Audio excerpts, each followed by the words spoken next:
In nature, a plant develops from a seed. Seeds have an embryo which is developed from a single cell called zygote.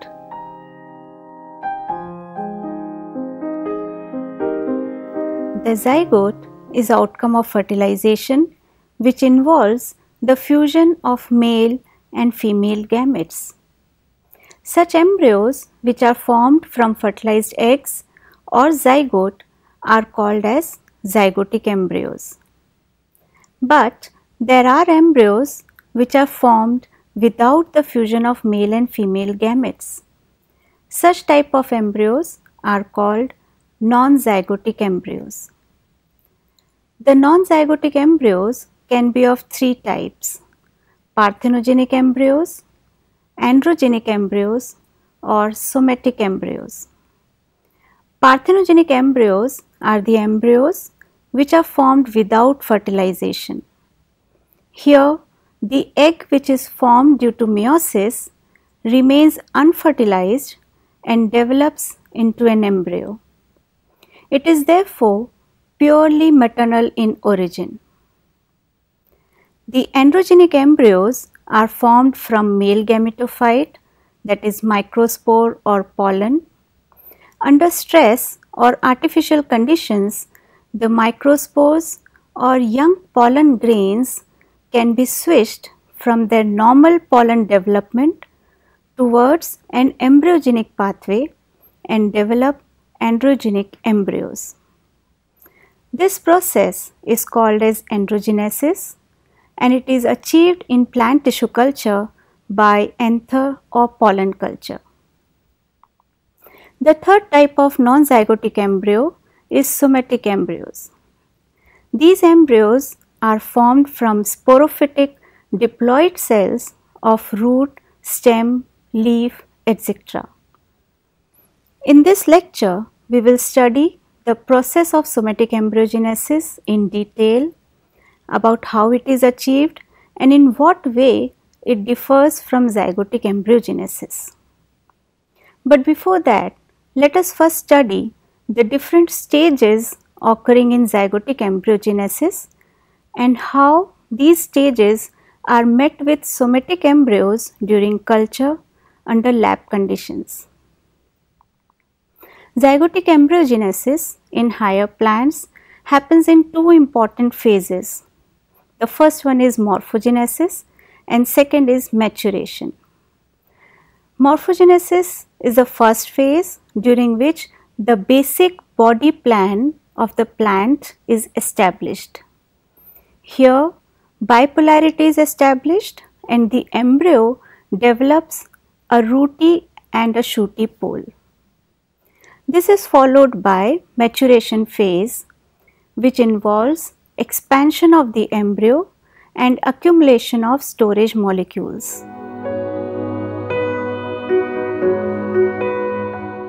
The seeds containing these mature embryos germinate to give rise to a young juvenile plant known as seedling.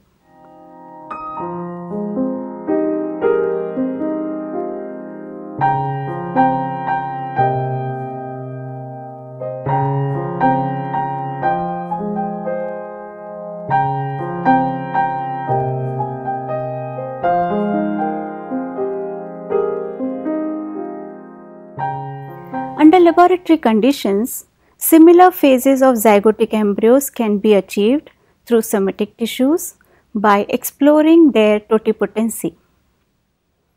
The somatic embryo developmental pathway can be initiated from either a single plant cell or tissues or from a group of undifferentiated mass of cells known as callus, which ultimately leads to the production of non-zygotic embryos. The non-zygotic embryo or somatic embryo thus obtained is capable of germination and give rise to complete plants. This occurs most frequently in tissue culture and it is used as an alternative to organogenesis for regeneration of whole plant system. We have already discussed organogenesis in our previous lecture. Here we will focus on induction, development, maturation and germination of somatic embryos. The first observation of in vitro somatic embryogenesis were made in Daucus carota, commonly known as carrot, by Reinert and Stewart in 1958. Since then, this process has been extensively studied in lot of species with enormous success.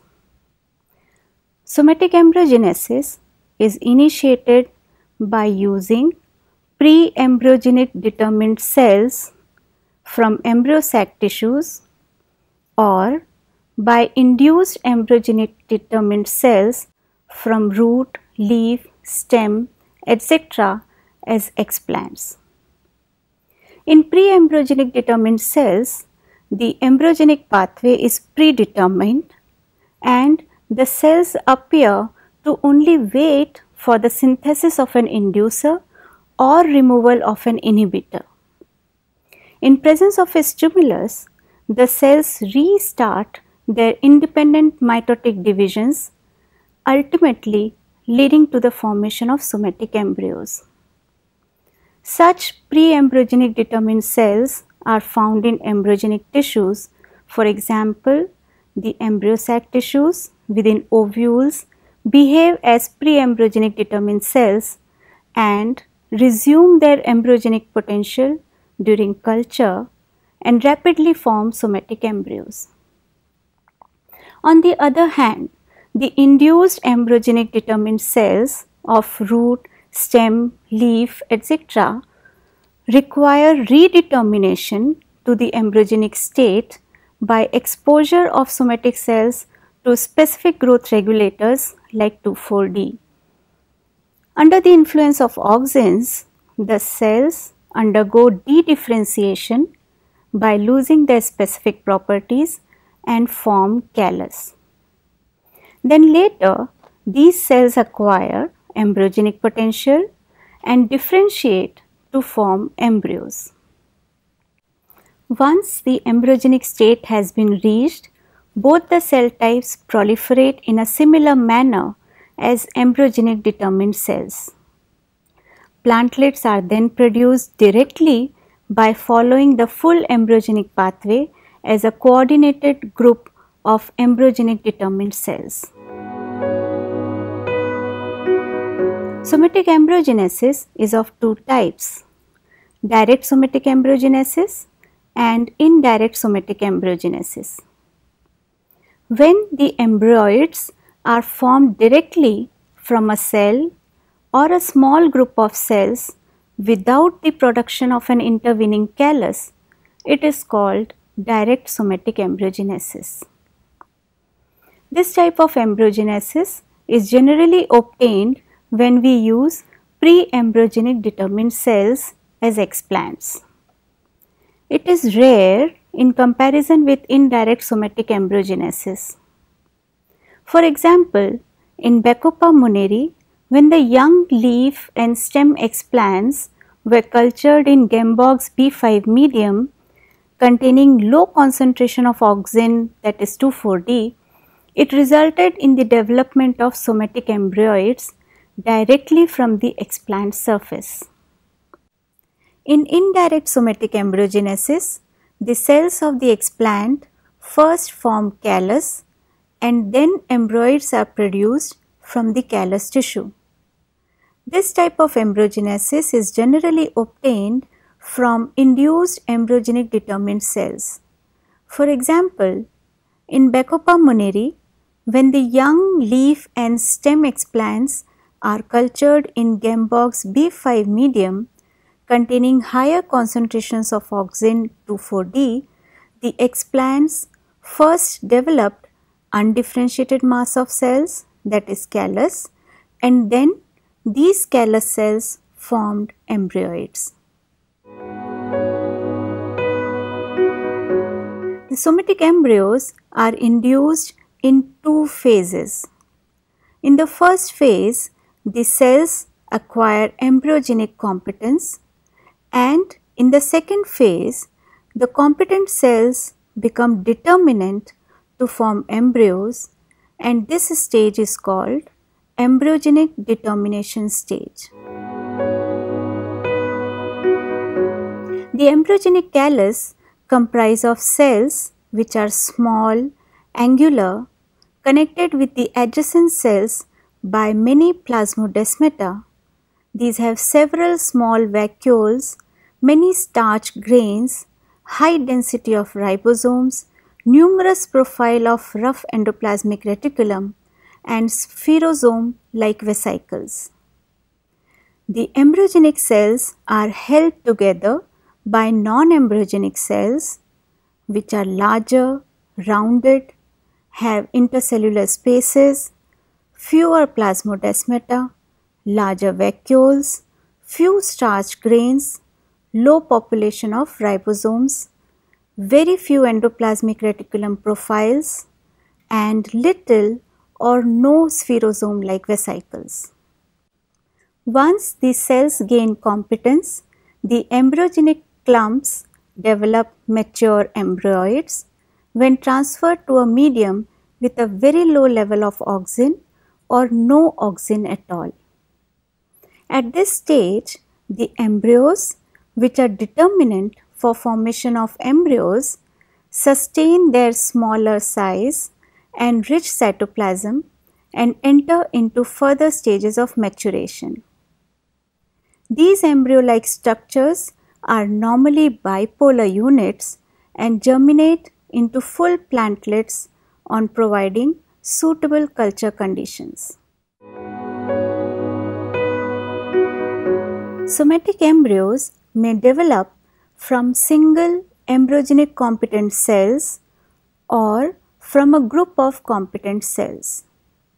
Repeated cell divisions lead to the production of a group of cells called as pro-embryogenic mass of cells that develop and acquire various shapes as globular shape embryo, then heart shape, followed by torpedo shape embryos, and finally cotyledonary shape from which plants can be regenerated.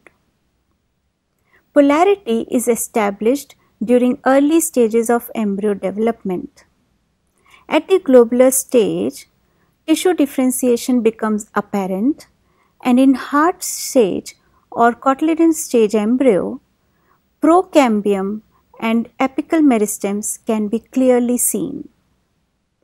Here, mostly the somatic embryos match the developmental stages with the zygotic embryos, starting from globular to heart to torpedo and finally a cotyledonary shape before entering the maturation phase.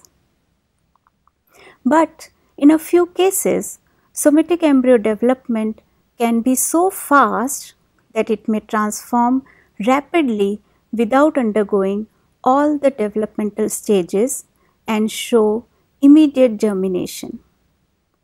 In such cases, the plantlets obtained remain weak and may not survive for long.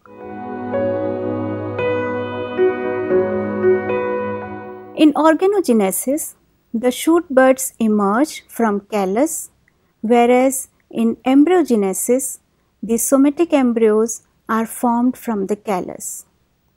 Both of them appear similar from the surface, but they differ in polarity, origin, and connection with the callus cells.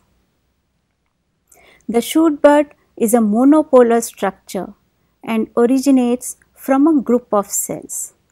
It develops procambial strands which establish a connection with the pre-existing vascular tissue dispersed within the callus or the cultured explant. On the other hand, somatic embryo is a bipolar structure with a closed radicular end. It has single cell origin, it has no vascular connection with the maternal callus tissue or the cultured explant.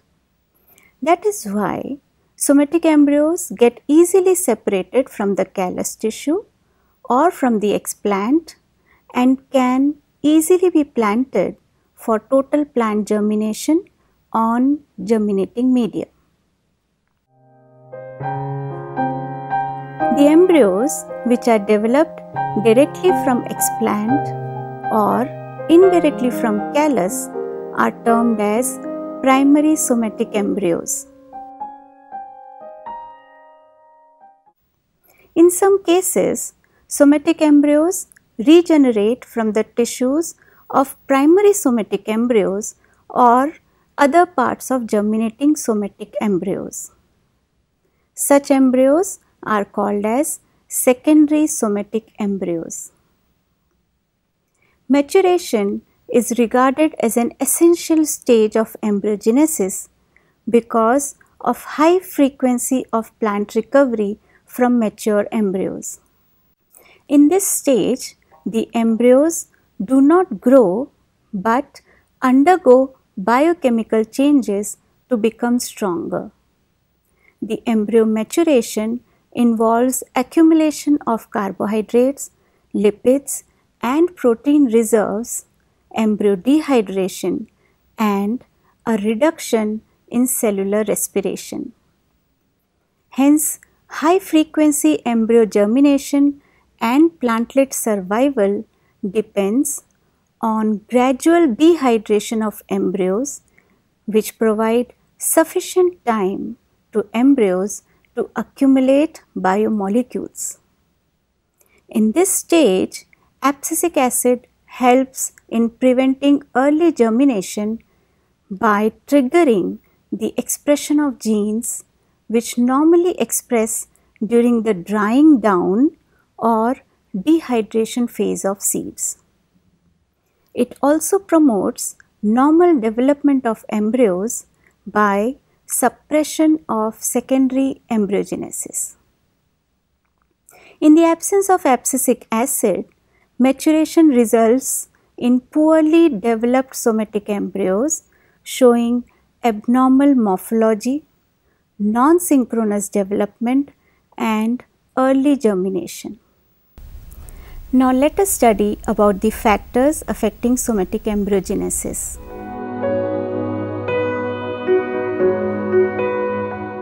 Generally, an auxin supplemented medium is used for callus induction, and in order to obtain somatic embryogenesis, the callus is transferred from a medium with higher concentration of auxin to a medium containing lower auxin concentration. In particular, the presence of auxin promotes callus proliferation and inhibits differentiation, while the removal or decrease in auxin allows somatic embryo development to progress. Auxins are also responsible for the establishment of cell polarity, that is, apical basal axis, by influencing the endogenous level of auxins in the embryo. Along with auxins, cytokinins too promote the formation of embryogenic cells. It is observed that at species and even at cultivar level, the requirements for plant growth regulators operate differently, and the concentration and the combination of cytokinins with auxins has to be standardized through extensive research. Various explants like anthers, pollens, ovaries, leaves, petioles and stems, immature and mature embryos, mature cotyledons and corms have been utilized to initiate somatic embryogenesis. Even though a variety of explants can be utilized, the correct developmental stage of the explant is also crucial for the initiation of embryogenic callus. The young or juvenile explants produce more somatic embryos than older explants. Along with this, different explant tissues from the same mother plant produce embryogenic callus at different frequencies and require different concentration of growth regulators for the induction of somatic embryos. Hence, type and age of explants has an impact on somatic embryogenesis. This highlights the use of young, dividing and possibly less differentiated cells to be stimulated towards the embryogenic pathway faster as compared to the older cells. The plant genotype also plays an important role in the induction of somatic embryogenesis. For example, zygotic embryos of different genotypes of Feijoa salloviana responded differently to somatic embryogenesis. Out of 5 genotypes, only 2 genotypes demonstrated high frequency somatic embryogenesis, while others exhibited low somatic embryogenic potential. White light is associated with an increased level of abscisic acid, which helps in maturation of somatic embryos. It has been suggested that cultures should be maintained in reduced light intensity, as this minimizes the production of inhibitory compounds from tissues in the culture medium. Activated charcoal removes inhibitors of embryogenesis, in particular phenylacetic acid, benzoic acid derivatives and other colorless toxic compounds by adsorption. The bioactive compounds like amino acids, glutamine, proline, tryptophan and polyamines such as putrescine have been identified as enhancers of somatic embryogenesis in some species. They help in various cellular processes such as improving cell signaling by acting as precursor molecules in production pathway of certain growth regulators.